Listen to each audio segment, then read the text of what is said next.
दोस्तों, क्या आप जानते हैं कि हमारे सूर्य का असली रंग क्या है? मुझे पता है आप में से ज्यादातर लोगों का जवाब पीला, लाल या नारंगी रंग होगा, लेकिन ये सच नहीं है। सूर्य का असली रंग सफेद है, जिसे आप सिर्फ स्पेस में जाकर ही देख सकते हैं। अब ऐसा क्यों है, ये हम आपको इस वीडियो में आगे बताएंगे और साथ ही आपको सूर्य की एक ऐसी शहर पर लेकर चलेंगे जहां से आप इसे एकदम करीब से देख पाएंगे। लेकिन दोस्तों, आगे बढ़ने से पहले अगर आप अभी तक इस चैनल राज दीपक जी के स्टडी को सब्सक्राइब नहीं किया है तो सब्सक्राइब कर दीजिएगा और बेल आइकन को भी प्रेस कर दीजिएगा। तो चलिए दोस्तों, हम अपने टॉपिक पर आते हैं। सूर्य के रूप में यह विशाल आग का गोला पिछले करोड़ों अरबों सालों से हमारे पूरे सौरमंडल को रोशनी और हमारी पृथ्वी को जीवन प्रदान कर रहा है। जी हाँ, आपने बिल्कुल सही सुना। अगर सूर्य को हटा दे तो पृथ्वी पर जीवन की कल्पना भी नहीं की जा सकता। सूर्य हमारे सोलर सिस्टम का केंद्र तो है ही, साथ ही ये हमारे लिए ऊर्जा का भी इकलौता स्रोत है। यह इतना चमकदार है कि पृथ्वी से 14 करोड़ 90 लाख किलोमीटर दूर होने के बावजूद हम इसको नग्न आंखों से नहीं देख सकते। वैज्ञानिक बताते हैं कि सूर्य का जन्म आज से करीब 4.7 मिलियन वर्ष पहले स्पेस में मौजूद नेचर की ग्रेजुएशन कोलारस की वजह से हुआ था। इससे पहले ये बस एक विशाल मॉलिक्यूलर क्लाउड था, लेकिन धीरे धीरे यह मैटर एक केंद्र में जमा होता गया और इसने सूर्य का रूप ले लिया। साथ ही बाकी का जो हिस्सा बचा हुआ था उससे सौरमंडल के दूसरे ग्रहों का निर्माण हुआ। इसलिए सूर्य को हम अपने सौरमंडल का पिता भी कह सकते हैं। सूर्य के केंद्र में जो मौजूद ऊर्जा है, इसी ऊर्जा की वजह से इसके अंदर न्यूक्लियर फ्यूजन की प्रक्रिया का जन्म हुआ। आज ये जो सूर्य को हम हर समय गर्म और चमकते हुए देखते हैं, यह इसी न्यूक्लियर फ्यूजन प्रक्रिया का नतीजा है। अगर हम सूर्य के अंदर झांक कर देखें तो इसमें हमें लाखों किलोमीटर की गहराई तक हाइड्रोजन की परत दिखाई देगा और इन्हीं परतों के बिल्कुल बीच में मौजूद है सूर्य, जो एक अनंत ऊर्जा का भंडार है और इसका तापमान 1 करोड़ 60 लाख डिग्री सेल्सियस के आसपास रहता है। ये वह जगह है जहां न्यूक्लियर फ्यूजन की प्रक्रिया होता है।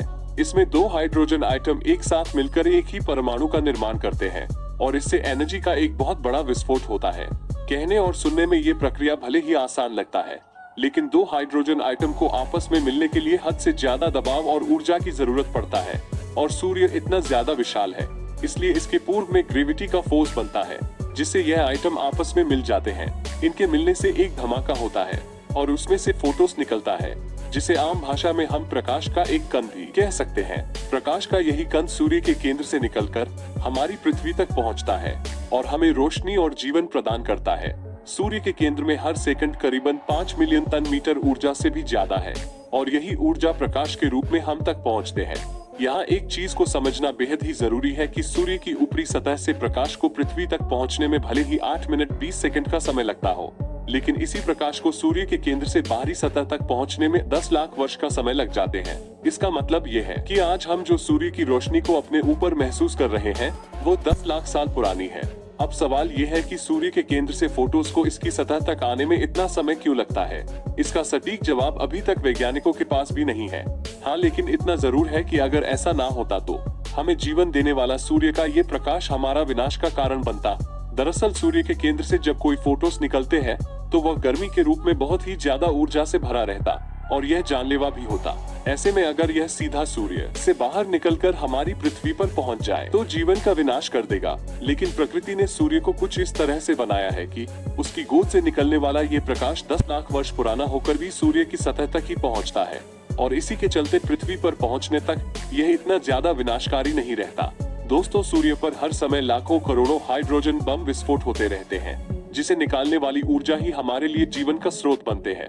और सिर्फ यह ऊर्जा ही नहीं, बल्कि सूर्य का मास भी हमारे ब्रह्मांड को इस रूप में बनाए रखने का काम करता है, जिसे हम खुद भी एक हिस्सा है। आपको बता दें कि सूर्य हमारे पूरे सौरमंडल के मास का 199.2% खुद होल्ड करता है और पृथ्वी की तुलना में इसकी ग्रेविटी 28 गुना ज्यादा है। यही वजह है कि सूर्य खुद से करीब 6 अरब किलोमीटर दूर मौजूद प्लूटो को भी अपने चारों तरफ घूमने के लिए मजबूर करता है। जैसा कि आप जानते हैं कि हमारे सौरमंडल में मौजूद सभी ग्रह सूर्य के चारों ओर चक्कर लगाते हैं। अगर सूर्य को हटा दिया जाए तो ये सभी ग्रह एक दूसरे से अलग होकर अनंत ब्रह्मांड में कहीं खो जाएंगे और हमारे सौरमंडल का नामो निशान तक मिट जाएगा। दोस्तों, वैसे तो सूर्य को फिजिकली एक्सप्लोर करना पॉसिबल नहीं है, लेकिन वैज्ञानिकों ने अपने उपकरणों की मदद से इसको स्कैन करके 6 अलग अलग लेयर में विभाजित किया है। इसमें सबसे पहले लेयर सूर्य की कोर के बारे में है, तो हम आपको बता चुके हैं।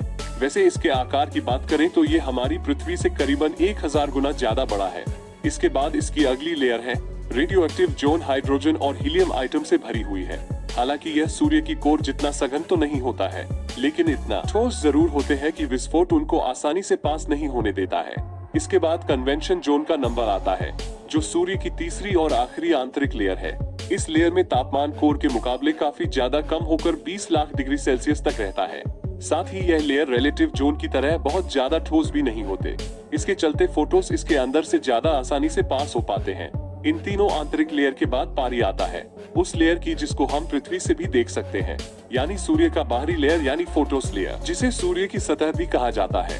हालांकि यह पूरी तरह से ठोस सतह नहीं है, बल्कि पूरी तरह से गर्म प्लाज्मा से बना होता है। यानी सूर्य के कोर में जो ऊर्जा बनता है वह लाखों साल तक अपना सफर तय करके तीसरी लेयर को बनता है। 482 किलोमीटर मोटी लेयर का तापमान 5600 डिग्री सेल्सियस तक रहता है, जो पूर्व के मुकाबले बहुत ज्यादा कम है, और इसी लेयर से सूरज की रोशनी हमारी पृथ्वी तक पहुंचते हैं। हमारा सूर्य इतना ताकतवर है कि यह हमें अगर जीवन दे सकता है तो एक ही पल में जीवन छीन भी सकता है। इससे जुड़े हजारों ऐसे रहस्य हैं जिनका जवाब हमें ढूंढना है, और ऐसे ही कुछ रहस्य का पता लगाने के लिए भारत ने अपना सूर्ययान यानी आदित्य L1 को लॉन्च किया है, जो आने वाले 5 साल तक सूर्य की रिसर्च करेगा। और इसरो की इस कामयाबी के लिए कमेंट बॉक्स में जय हिंद, जय इसरो जरूर लिखें, और इस वीडियो को एक लाइक जरूर करें, और अपने मित्रों तक इस वीडियो को शेयर करें ताकि उन्हें भी जानकारी मिल सके। और अपने भरोसेमंद चैनल राजदीपक जी के स्टडी को सब्सक्राइब जरूर करें, और बेल आइकन को ऑल पर दबाना बिल्कुल ना भूलें। तो मिलते हैं किसी और इंटरेस्टिंग एंड इन्फॉर्मेटिव वीडियो के साथ। इस वीडियो को अंत तक देखने के लिए धन्यवाद। आपका दिन मंगलमय हो।